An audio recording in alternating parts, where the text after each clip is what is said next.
Welcome Northeast Conference fans to the latest NEC Now podcast on the NEC Overtime Pod. Today I am joined by St. Francis University women's lacrosse players Bella Barnard and Kateri Hernandez to discuss Hispanic heritage and their paths to SFU. Thank you both so much for being here.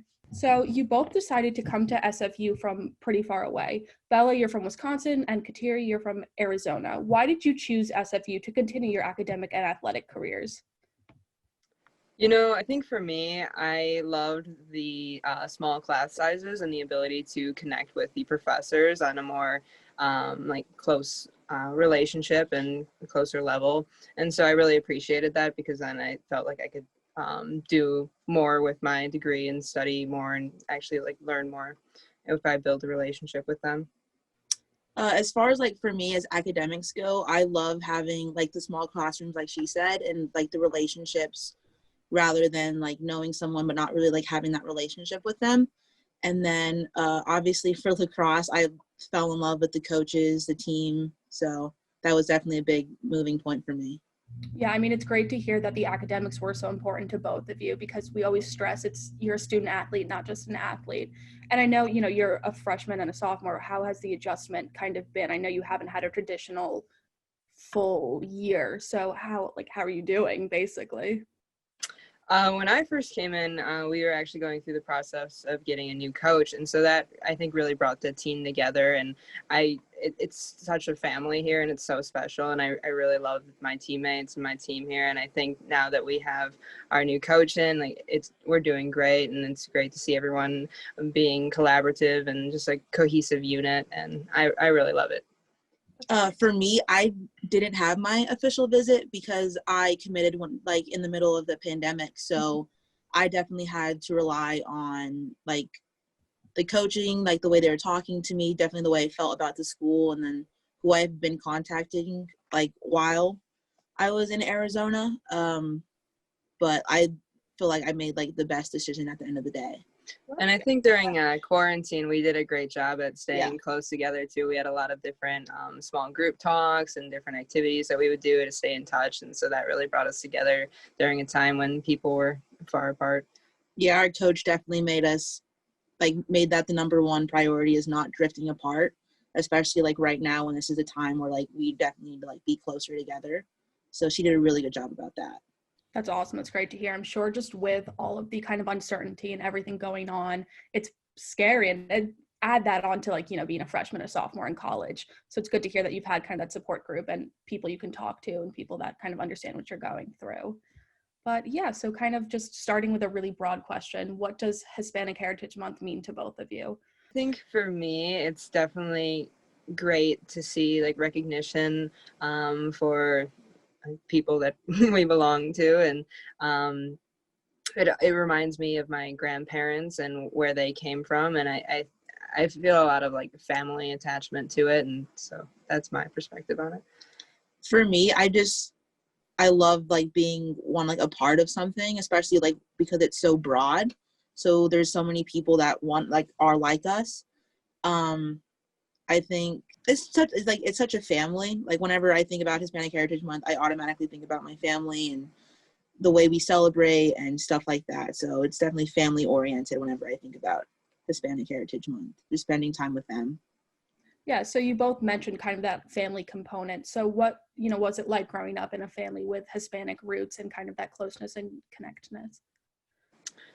For me, it was a little different because I have parents on both of my sides of the family that were 100% Mexican, from Mexico, but they married people who were German and French, and so the traditions kind of mixed. But what I was used to growing up was every holiday we would have the typical Thanksgiving or Christmas foods, but then we'd also have tamales and arroz and frijoles, different cultural foods. And I had a piñata at every birthday party. And so it was just different little traditions here and there. And I got really close with my abuela, my grandmother, and she has really kept the tradition alive in our family.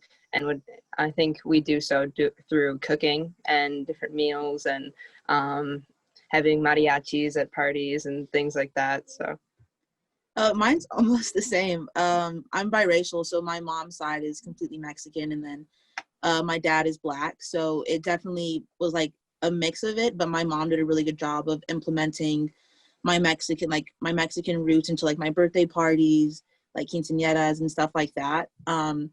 Food is a really big aspect of being Mexican, which I'm not complaining about. But yeah, yeah. Yeah, so you both mentioned food. What's your favorite meal or favorite thing to cook? Ooh. There's so much. You can. My abuela usually brings the soup called menudo on Sundays. Yes. That was like a Sunday family thing when we would all get together. So I think I love the dish, but it's also like the family meaning behind it. Yeah, and then on my side of the family, we have like a family-owned like restaurant. It's called like Amigos Mexican Food. So yeah, because I was originally born in New Mexico, so like that's where I spent most of my time. Frijoles are good, obviously, like quesadillas and stuff like that, but definitely menudo is also up there. That's awesome. That's great. And growing up, and not even like growing up, but like throughout your adolescence, did you find your Hispanic heritage kind of influenced your approach to your sport? And if so, how did it? I mean, I think there's not really a lot of Hispanics in lacrosse. And so that was definitely interesting because I don't know, it's disproportionately white. But yeah, I mean, I guess it's just kind of owning who you are and being proud of it instead of feeling ostracized about it.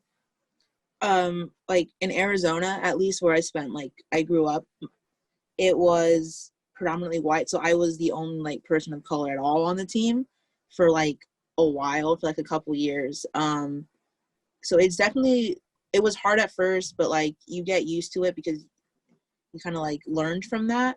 But it's definitely, I wouldn't say a disadvantage, but takes some getting used to at first. You know, like I'm sorry to hear that you had kind of like, not, I don't want to say bad experience, but that it was kind of uncomfortable or that you were the only one for a while. But it's also great to hear that you're both so kind of comfortable in your identities and that you've been able to you didn't quit, you're still playing lacrosse. So that's really great to hear. I think our team is very like welcoming, and our coach and all that, they're really supportive and inclusive, and I think that's really great about St. Francis too. Really great to hear. Really, really great to hear. Really important.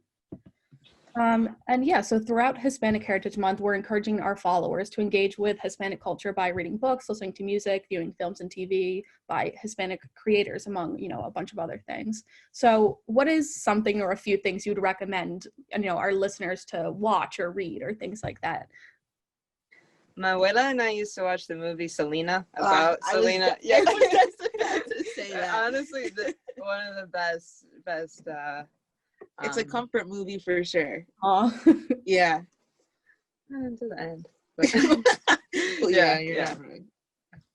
Right. I also love mariachi music too. It's the mix of that. We usually have that at some bigger family parties, and so yeah, at least in my family. So that's cool to me. I was gonna say the same thing. But also for like as far as like movies go, like my personal favorite is Michelle Rodriguez. So like any movie she's in, I love watching. So definitely that for sure. Awesome. Yeah, that's great. And so everyone listening, take those recommendations if you will. But yeah, and just by way of wrap up, you can repeat yourself if you feel the need to, but if you could highlight one thing about your cultural heritage, what would it be? Mine would be family. Mm-hmm. I would say that it still is the most important thing. So that would be the highlight of one being Mexican, is just that everything's so family oriented. I talk to my family like every day, multiple times a day.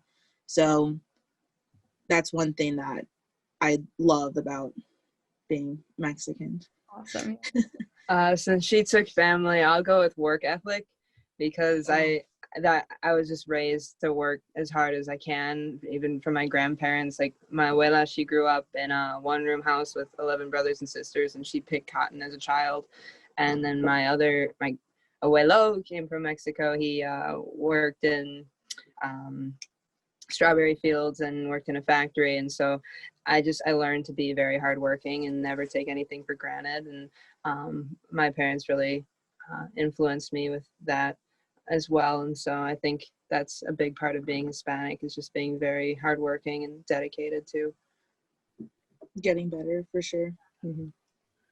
Well, that's great. Thank you both for being here and for sharing a bit of your history and your perspective and your stories. I really do appreciate you both taking the time.